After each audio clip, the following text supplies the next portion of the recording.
Assalamualaikum warahmatullahi wabarakatuh. Kenalkan, nama saya Muhammad Halmi Ramadan dari kelas 10 MIPA 4, nomor absen 20.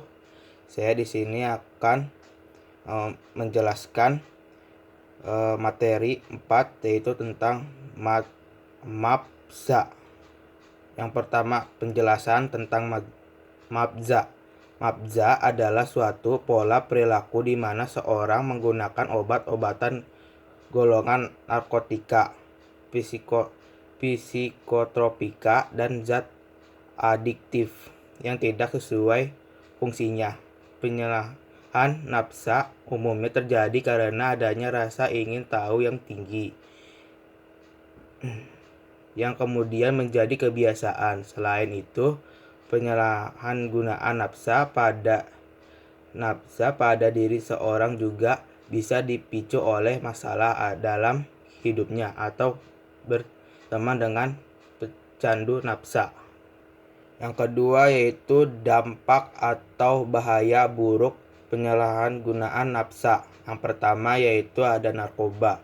Narkoba merupakan zat atau obat yang berasal dari tanaman atau bukan tanaman, baik sintetis maupun semi sintetis, yang dapat menyebabkan penurunan atau merubah kesadaran, menghilangkan atau mengurangi rasa nyeri.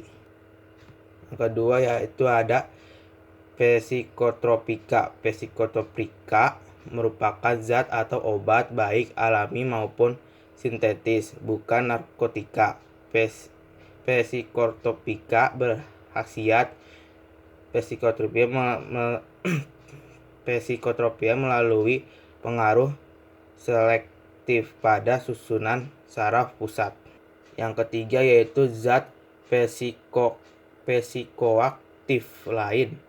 Zat psikoaktif lainnya adalah zat atau bahan lain bukan narkotika dan psikotropika yang berpengaruh pada kerja otak. Contohnya kopi yang menyebabkan kesulitan untuk tidur.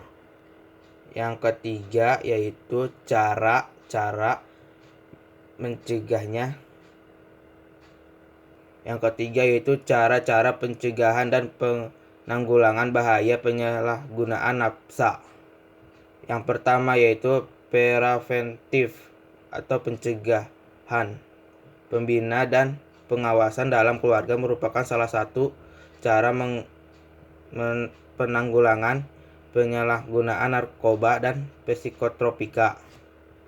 Yang kedua yaitu represif atau penindakan dan memberantas penyalahgunaan narkoba melalui jalur hukum. Ini dilakukan oleh para penegak hukum atau aparat keamanan dan dibantu masyarakat.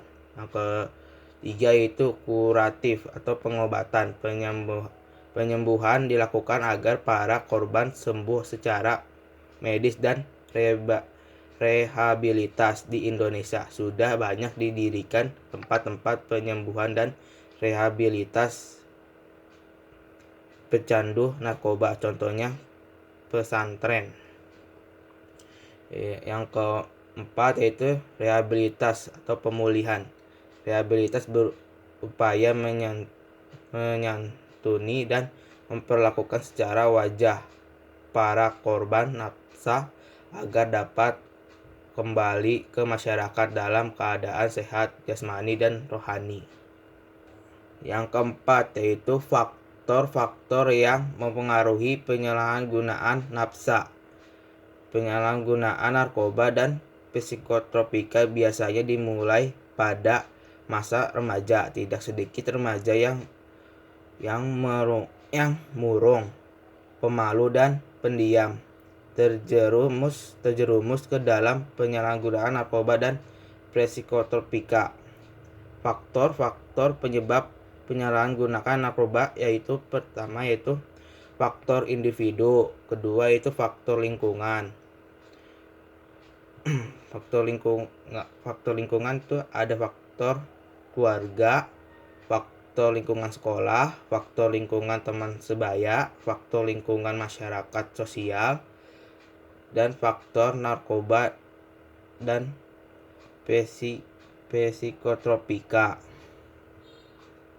Mungkin itu saja yang bisa saya sampaikan. Sekian dari saya. Wassalamualaikum warahmatullahi wabarakatuh.